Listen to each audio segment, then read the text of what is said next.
Hello everyone and welcome to a new video. Today in this video, I will be telling you the history of the American dollar. The reason that I want to tell you the history of the American dollar is because it will lead into other videos and it is part of being an informed citizen. While this may be a longer video, I hope you bear with me and listen to the video. By the end of 1778, continental currency retained only between 1/5 to 1/7 of its original face value. By 1780, continental bills, or continentals, were worth just 1/40th of the face value. Congress tried to reform the currency by removing the old bills from circulation and issuing new ones, but this met with little or no success. By May 1781, continentals had become so worthless they ceased to circulate as money. Benjamin Franklin noted that the depreciation of the currency had, in effect, acted as a tax to pay for the war.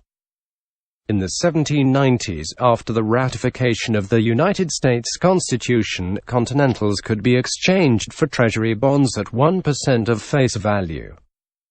Congress appointed Robert Morris to be Superintendent of Finance of the United States following the collapse of continental currency.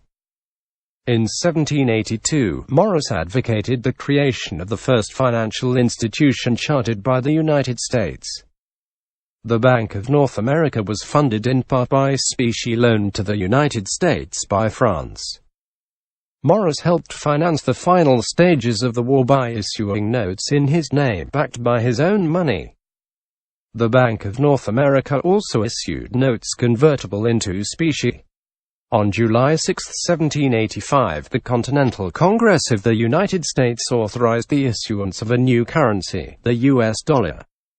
However, runaway inflation and the collapse of the continental currency prompted delegates at the Constitutional Convention in Philadelphia in 1787 to include the gold and silver clause in the United States Constitution, preventing individual states from issuing their own bills of credit. Article 1 states they were prohibited to make anything but gold and silver coin or tender in payment of debts. This restriction of bills of credit was extended to the federal government, as the power to emit bills for the Articles of Confederation was abolished, leaving only Congress with the power to borrow money on credit. The United States Mint was created by Congress following the passing of the Coinage Act of 1792. It was primarily tasked with producing and circulating coinage. The first mint building was in Philadelphia, then the capital of the United States. The mint was originally placed within the Department of State, until the Coinage Act of 1873, when it became part of the Department of the Treasury. In 1981 it was placed under the auspices of the Treasurer of the United States. The mint had the authority to convert any precious metals into standard coinage for anyone's account with no seigniorage charge beyond refining costs. After the creation of the U.S. dollar, the fledgling American administration of President George Washington turned its attention to monetary issues again in the early 1790s under the leadership of Alexander Hamilton, the Secretary of the Treasury at the time. Congress acted on Hamilton's recommendations in the Coinage Act of 1792, which established the dollar as the basic unit of account for the United States. The word dollar is derived from Low Saxon cognate of the High German Thaler. The most commonly circulated and readily available currency used by common Americans at this time was the Spanish peso, also known as the Spanish milled dollar, which was valued for its high silver content. In the early 19th century, gold rose in relation to silver, resulting in the removal from commerce of nearly all gold coins, and the subsequent melting. Therefore, in the Coinage Act of 1834, the 15-to-1 ratio of silver to gold was changed to a 16-to-1 ratio by reducing the weight of the nation's gold coinage. This created a new U.S. dollar that was backed by 1.50 grams, 23.22 grains, of gold. However, the previous dollar had been represented by 1.60 grams, 24.75 grains, of gold. The result of this revaluation, which was the first devaluation of the U.S. dollar, was that the value in gold of the dollar was reduced by 6%. Moreover, for a time, both gold and silver coins were useful in commerce. In 1853, the weights of U.S. silver coins, except the dollar itself, which was rarely used, were reduced. This had the effect of placing the nation effectively, although not officially, on the gold standard. The retained weight in the dollar coin was a nod to bimetallism, although it had the effect of further driving the silver dollar coin from commerce. Foreign coins, including the Spanish dollar, were also widely used as legal tender until 1857, with the enactment of the National Banking Act of 1863. During the American Civil War and its later versions that taxed states' bonds and currency out of existence, the dollar became the sole currency of the United States and remains so today. During the 19th century, the dollar was less accepted around the world than the British pound. Nellie Bly carried Bank of England notes on her 1889–1890 trip around the world in 72 days. She also brought some dollars. Bly wrote, to use at different ports as a test to see if American money was known outside of America. Traveling east from New York, she did not see American money until she found $20 gold pieces used as jewelry in Colombo. There Bly found that as currency dollars were accepted at a 60% discount. 9.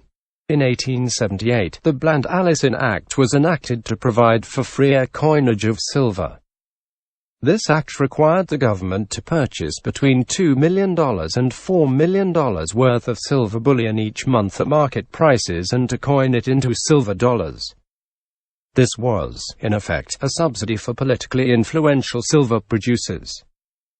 The discovery of large silver deposits in the western United States in the late 19th century created a political controversy.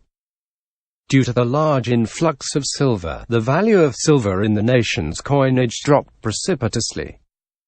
On one side were agrarian interests such as the United States Greenback Party that wanted to retain the bimetallic standard in order to inflate the dollar, which would allow farmers to more easily repay their debts.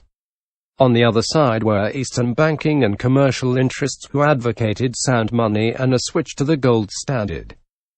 This issue split the Democratic Party in 1896. It led to the famous Cross of Gold speech given by William Jennings Bryan, and may have inspired many of the themes in The Wizard of Oz.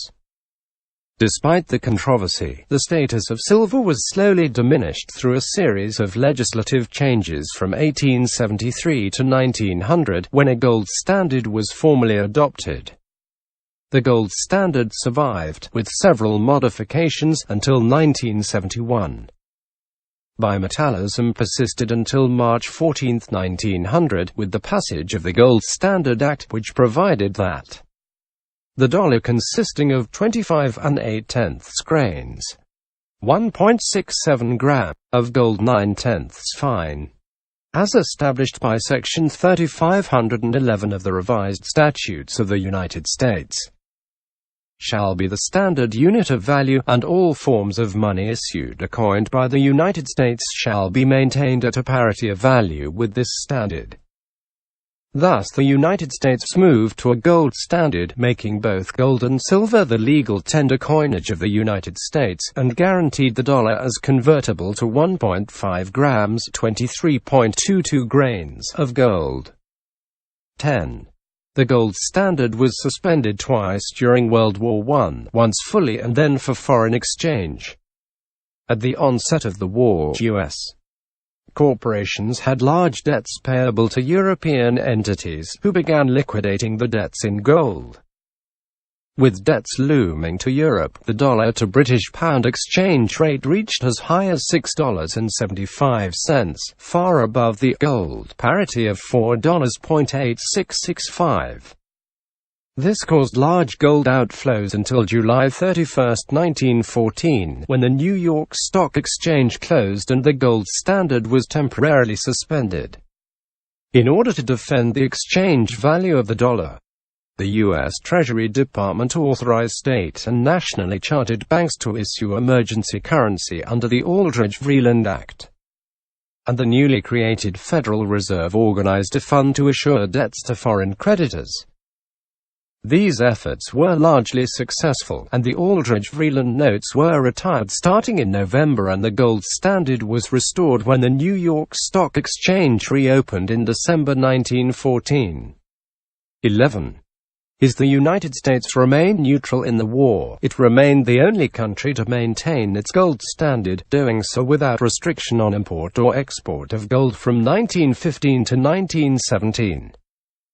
During the participation of the United States as a belligerent, President Wilson banned gold export, thereby suspending the gold standard for foreign exchange. After the war, European countries slowly returned to the gold standards, though in somewhat altered form. During the Great Depression, every major currency abandoned the gold standard. Among the earliest, the Bank of England abandoned the gold standard in 1931 as speculators demanded gold in exchange for currency, threatening the solvency of the British monetary system. This pattern repeated throughout Europe and North America. In the United States, the Federal Reserve was forced to raise interest rates in order to protect the gold standard for the U.S. dollar, worsening already severe domestic economic pressures. After bank runs became more pronounced in early 1933, people began to hoard gold coins as distrust for banks led to distrust for paper money, worsening deflation and depleting gold reserves. 11-12. In early 1933, in order to fight severe deflation, Congress and President Roosevelt implemented a series of acts of Congress and executive orders which suspended the gold standard except for foreign exchange, revoked gold as universal legal tender for debts, and banned private ownership of significant amounts of gold coin. These acts included Executive Order 6073, the Emergency Banking Act, Executive Order 6102, Executive Order 6111, the Agricultural Adjustment Act, 1933 Banking Act, House Joint Resolution 109.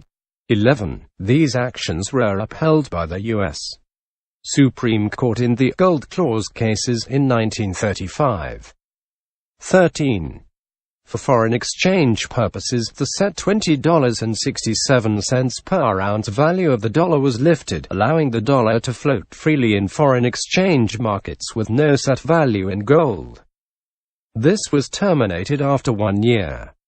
Roosevelt attempted first to restabilize falling prices with the Agricultural Adjustment Act, however. This did not prove popular, so instead the next politically popular option was to devalue the dollar on foreign exchange markets. Under the Gold Reserve Act, the value of gold was fixed at $35 per ounce, making the dollar more attractive for foreign buyers, and making foreign currencies more expensive for those holding dollars. This change led to more conversion of gold into dollars, allowing the U.S. to effectively corner the world gold market. 14-15. The suspension of the gold standard was considered temporary by many in markets and in the government at the time. But restoring the standard was considered a low priority to dealing with other issues. 11-14. Under the post-World War II Bretton Woods system, all other currencies were valued in terms of U.S. dollars and were thus indirectly linked to the gold standard. The need for the U.S. government to maintain both a $35 per troy ounce (112.53 per gram) market price of gold and also the conversion to foreign currencies caused economic and trade pressures. By the early 1960s, compensation for these pressures started to become too complicated to manage. In March 1968, the effort to control the private market price of gold was abandoned. A two-tier system began. In this system, all central bank transactions in gold were insulated from the free market price. Central banks would trade gold among themselves at $35 per troy ounce (112.53 per gram), but would not trade with the private market. The private market could trade at the equilibrium market price and there would be no official intervention. The price immediately jumped to $43 per troy ounce, $138.25 per gram. The price of gold touched briefly back at $35, $112.53 per gram, near the end of 1969 before beginning a steady price increase. This gold price increase turned steep through 1972 and hit a high that year of over $70, $2.25 per gram. By that time, floating exchange rates had also begun to emerge, which indicated the de facto dissolution of the Bretton Woods system. The two-tier system was abandoned in November 1973. By then, the price of gold had reached $100 per troy ounce, $3.22 per gram. In the early 1970s, inflation caused by rising prices for imported commodities, especially oil, and spending on the Vietnam War, which was not counteracted by cuts in other government expenditures, combined with a trade deficit to create a situation in which the dollar was worth less than the gold used to back it. In 1971, President Richard Nixon unilaterally ordered the cancellation of the direct convertibility of the United States dollar to gold. This act was known as the Nixon Shock. The sudden jump in the price of gold after the demise of the Bretton Woods Accords was a result of the significant prior debasement of the U.S. dollar due to excessive inflation of the monetary supply. Iowa Central Bank Federal Reserve coordinated fractional reserve banking under the Bretton Woods partial gold standard. In the absence of an international mechanism tying the dollar to gold via fixed exchange rates, the dollar became a pure fiat currency and as such fell to its free market exchange price versus gold. Consequently, the price of gold rose from $35 per troy ounce, $125 per gram, in 1969 to almost $500, $29 per gram, in 1970. Shortly after the gold price started its ascent in the early 1970s, the price of other commodities such as oil also began to rise. While commodity prices became more volatile, the average exchange rate between oil and gold remained much the same in the 1990s as it had been in the 1960s, 1970s and 1980s. Fearing the emergence of a specie gold-based economy separate from central banking, and with the corresponding threat of the collapse of the U.S. dollar, the U.S. government approved several changes to the trading on the COMEX. These changes resulted in a steep decline in the traded value of precious metals from the early 1980s onward. In September 1987, under the Reagan administration, the U.S.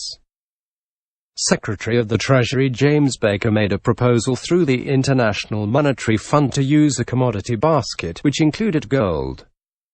United States silver certificates were a type of representative money printed from 1878 to 1964 in the United States as part of its circulation of paper currency. 16. They were produced in response to silver agitation by citizens who were angered by the Fourth Coinage Act, and were used alongside the gold-based dollar notes. The silver certificates were initially redeemable in the same face value of silver dollar coins, and later in raw silver bullion. Since the early 1920s, silver certificates were issued in $1, $5, and $10 denominations. In the 1928 series, only $1 silver certificates were produced. 5s and 10s of this time were mainly Federal Reserve notes, which were backed by and redeemable in gold. In 1933, Congress passed the Agricultural Adjustment Act, which included a clause allowing for the pumping of silver into the market to replace the gold. A new 1933 series of $10 silver certificate was printed and released, but not many were released into circulation. In 1934, a law was passed in Congress that changed the obligation on silver certificates so as to denote the current location of the silver. The last government regulation regarding the silver standard was in 1963, when President John F. Kennedy issued Executive Order 11,110, delegating to the Treasury Secretary his authority to authorize the U.S. Department of Treasury to issue silver certificates for any silver held by the U.S. government in excess of that not already backing issued certificates. This was necessary because of Kennedy's signing of Public Law 88-36 on the same day, one of the effects of which was a repeal of the Silver Purchase Act of 1934. This act had authorized the Treasury Secretary to purchase silver bullion and issue silver certificates against it. Silver certificates continued to be issued for a short period of time in the $1 denomination, but were discontinued in late 1963. World War II devastated European and Asian economies while leaving the United States economy relatively unharmed. 17. As European governments exhausted their gold reserves and borrowed to pay the United States for war material, the United States accumulated large gold reserves. This combination gave the United States significant political and economic power following the war. 18. The Bretton Woods Agreement codified this economic dominance of the dollar after the war. In 1944, Allied nations sought to create an international monetary order that sustained the global economy and prevented the economic malaise that followed the First World War. The Bretton Woods Agreement laid the foundations for an international monetary order that created rules and expectations for the international economic system. It created the International Monetary Fund (IMF), the predecessor of the World Bank, and an international monetary system based on fixed exchange rates. It valued the dollar at $35 per ounce of gold, and the remaining signatories pegged the respective currency relative to the dollar, leading some economists to argue that Bretton Woods dethroned gold as the default asset. 20. While Bretton Woods institutionalized the dollar's importance following the war, Europe and Asia faced dollar shortages. The international community needed dollars to finance imports from the United States to rebuild what was lost in the war. 21. In 1948, Congress passed the European Recovery Program, generally known as the Marshall Plan, giving dollars to European countries to purchase imports needed to rebuild their economies. The plan helped European countries by providing them dollars to purchase the imports needed to produce exports, eventually allowing the countries to export enough of their own goods to obtain the dollars necessarily to sustain their economies without reliance on any Marshall-like plan. At the same time, Joseph Dodge worked with Japanese officials and Congress to pass the Dodge Plan in 1949, which worked similarly to the Marshall Plan, but for Japan rather than Europe. 20.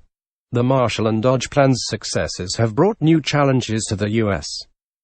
dollar. In 1959, dollars in circulation around the world exceeded U.S. gold reserves, and a dollar became vulnerable to the currency equivalent of a bank run. In 1960, Yale economist Robert Triffin described the problem to Congress.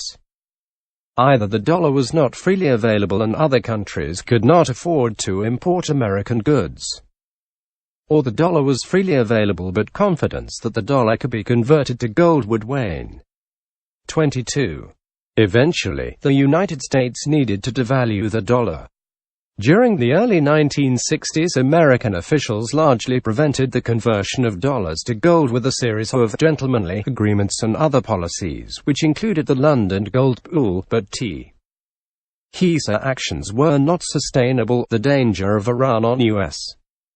gold reserves was too high. 23.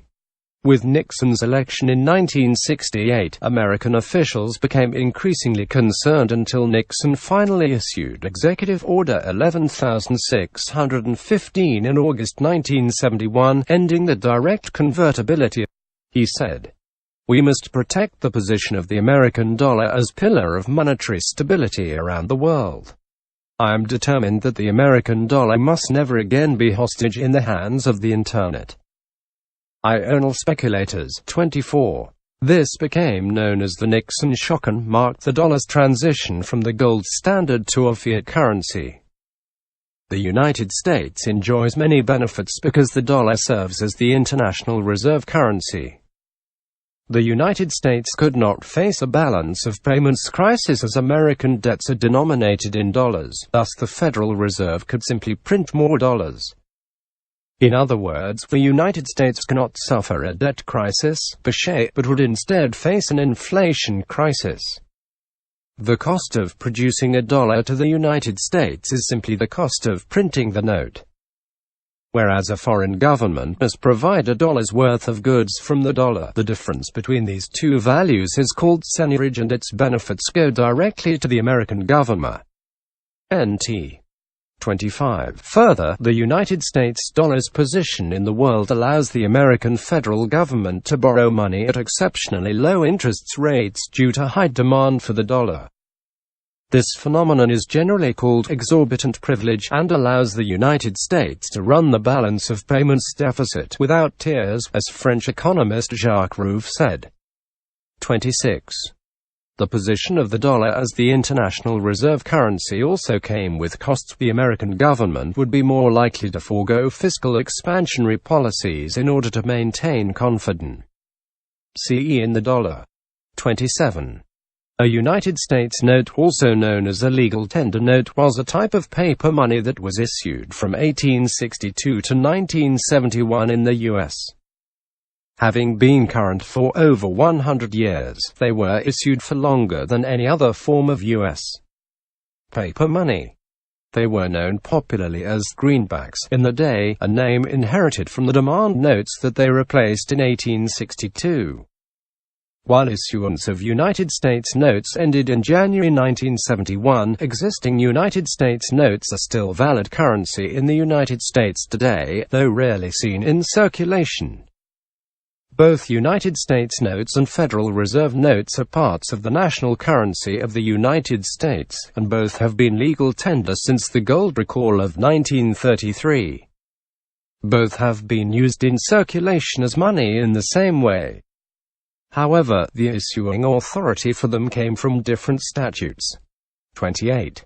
United States notes were created as fiat currency, in that the government has never categorically guaranteed to redeem them for precious metal, even though at times, such as after the specie resumption of 1879, federal officials were authorized to do so if requested.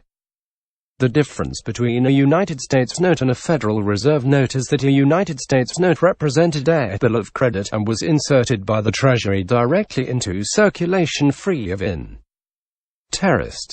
Federal Reserve notes are backed by debt purchased by the Federal Reserve, and thus generate seigniorage for the Federal Reserve System, which serves as a lending intermediary between the Treasury and the public. Today, like the currency of most nations, the dollar is fiat money, and backed by any physical asset. A holder of a Federal Reserve note has no right to demand an asset such as gold or silver from the government in exchange for a note. 29. Consequently, some proponents of the intrinsic theory of value believe that the near-zero marginal cost of production of the current fiat dollar detracts from its attractiveness as a medium of exchange and store of value, because a fiat currency without a marginal cost of production is easier to debase via overproduction and the subsequent inflation of the money supply. In 1963, the words "payable to the bearer on demand" were removed from all newly issued Federal Reserve notes.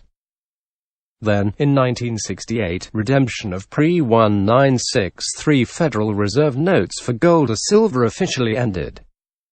The Coinage Act of 1965 removed all silver from quarters and dimes, which were 90% silver prior to the act. However, there was a provision in the Act allowing some coins to contain a 40% silver consistency, such as the Kennedy half-dollar. Later, even this provision was removed, with the last circulating silver content halves minted in 1969. All previously silver coins minted for general circulation are now clad. During 1982, the composition of the cent was changed from copper to zinc with a thin copper coating. The content of the nickel has not changed since 1946. Silver and gold coins are produced by the U.S.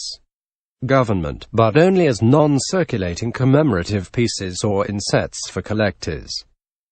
All circulating notes issued from 1861 to present will be honored by the government at face value as legal tender. This means only that the government will give the holder of the notes new Federal Reserve notes in exchange for the note, or will accept the old notes as payments for debts owed to the federal government. The government is not obligated to redeem the notes for gold or silver, even if the note itself states that it is so redeemable. Some bills may have a premium to collectors. The only exception to this rule is the $10,000 gold certificate of Series 1900, a number of which were inadvertently released to the public because of a fire in 1935.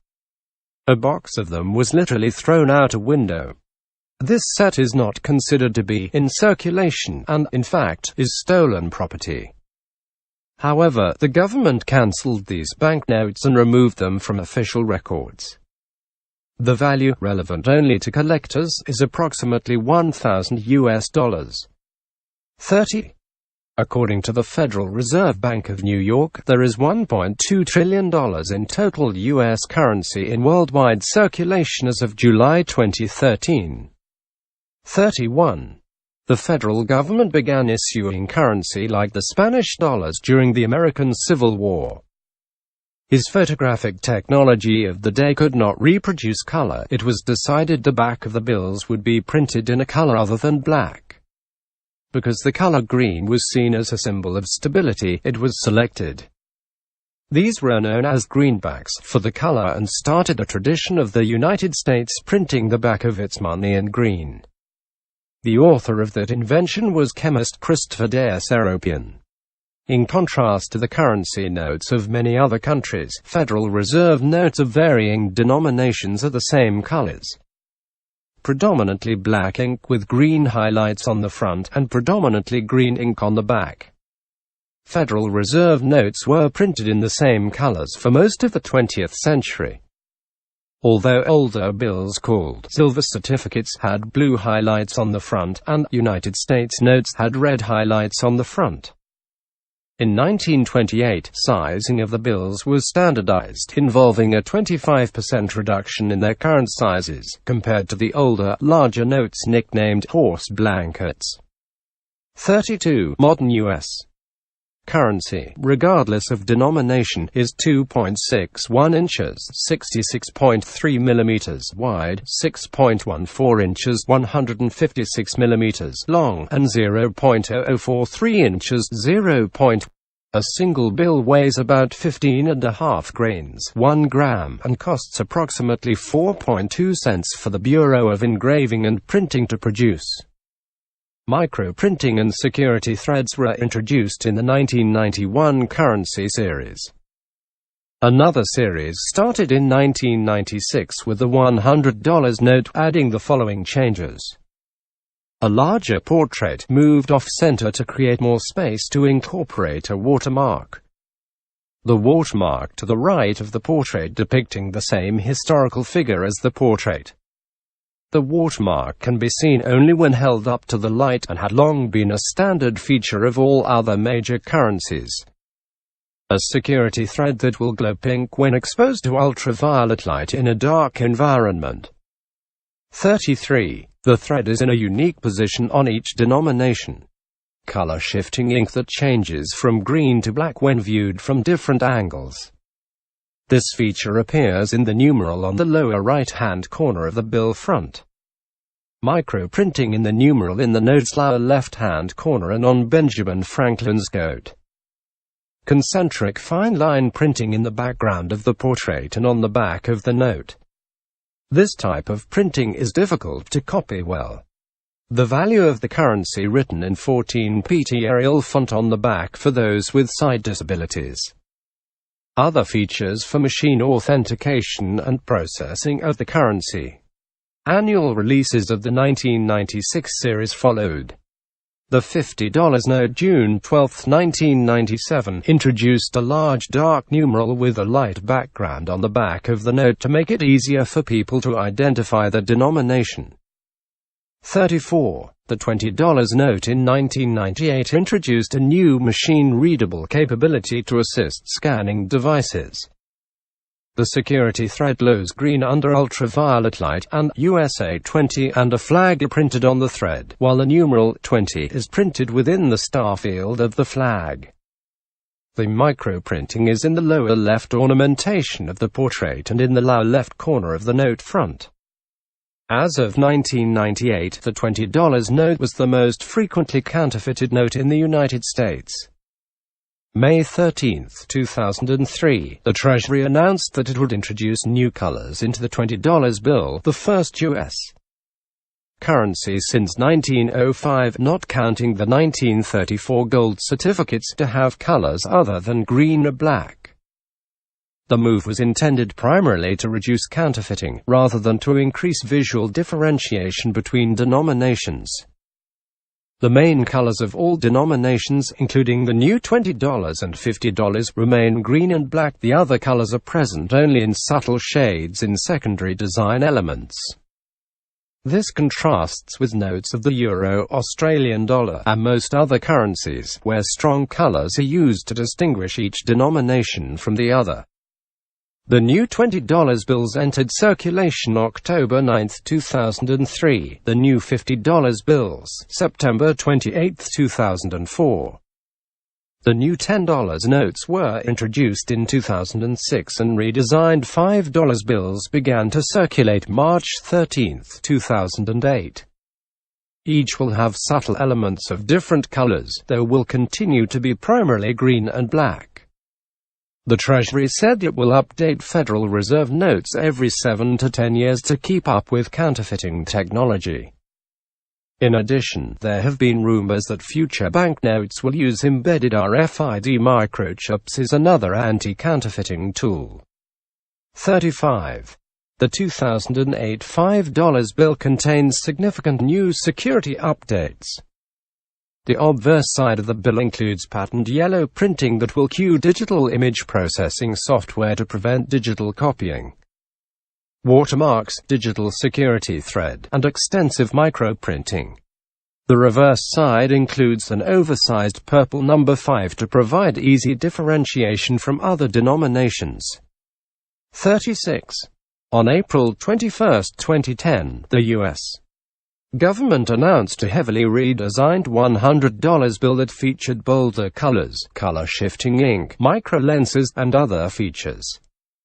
It was scheduled to start circulating on February 10, 2011, but was delayed due to the discovery of sporadic creasing on the notes and mashing when there is too much ink on the paper. The artwork on the notes are not clearly seen. The redesigned $100 bill was released October 8, 2013. 37. It costs 11.8 cents to produce each bill. 38. The soundness of a nation's currency is essential to the soundness of its economy. And to uphold our currency's soundness, it must be recognized and honored as legal tender, and counterfeiting must be effectively thwarted, Federal Reserve Chairman Alan Greenspan said at a ceremony unveiling the $20 bill's new design. Prior to the current design, the most recent redesign of the U.S. dollar bill was in 1996. As a result of a 2008 decision in an accessibility lawsuit filed by the American Council of the Blind, the Bureau of Engraving and Printing is planning to implement a raised tactile feature in the next redesign of each note, except the $1 and the current version of the $100 bill. It also plants larger, higher contrast numerals, more color differences, and distribution of currency readers to assist the visually impaired during the transition period. 39. In 2016, the Treasury announced a number of design changes to the $5, $10, and $20 bills to be introduced in this next redesign. The redesigns include 41.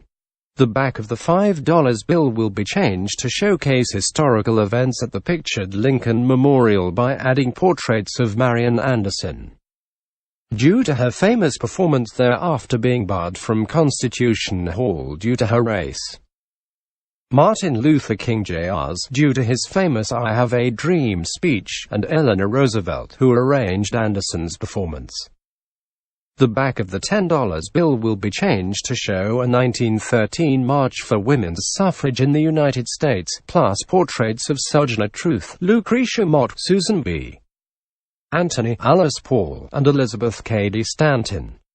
On the $20 bill, Andrew Jackson will move to the back, reduced in size, alongside the White House, and Harriet Tubman will appear on the front. Thank you for listening to this video. I hope you enjoyed it and that you will share it with your friends. If you liked the video, then leave a like. If you have any thoughts, feel free to share them down in the comment section. Lastly, if you want to get notified when I upload videos, subscribe to my channel and click the bell button next to the subscribe button, and you'll be notified about when I upload a new video.